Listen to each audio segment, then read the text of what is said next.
Utilitarianism is the philosophy that one should act to bring the most pleasure to as many people as possible. I like to refer to this as ends justify the means.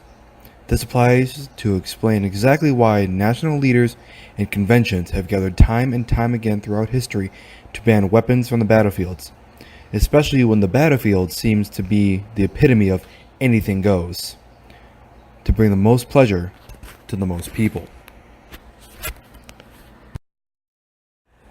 The first known instance of a banned weapon on the battlefield was the poison bullet, even as black powder and bladed weapons reigned as king, causing gruesome wounds.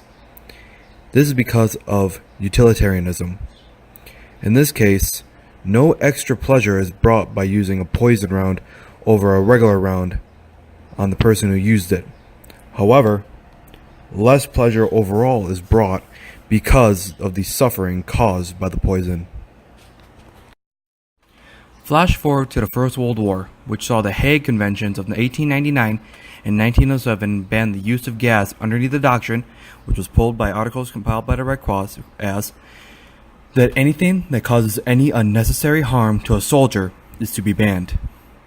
Utilitarianism comes into play because this unnecessary harm caused by the gas conflicts directly with the assertion that one should bring the most pleasure to as many people as possible, especially as the gas can affect both those being targeted and those using it equally.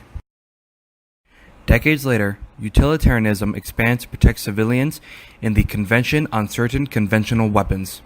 Here, weapons such as landmines and napalm of Vietnam fame were banned because of the indiscriminate way that it targets its victims.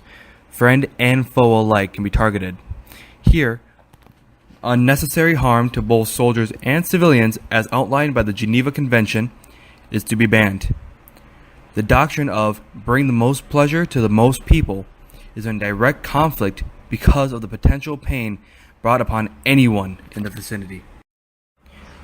Utilitarianism is the reason that warfare is not a realm of anything goes, because trying to bring the most pleasure to the most people sometimes requires restraint to be shown by those engaging in war, so that pleasure can be brought rather than too much pain.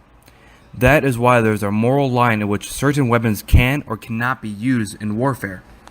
This is because we are in the pursuit of utilitarianism and in the doctrine of bringing the most pleasure to the most people.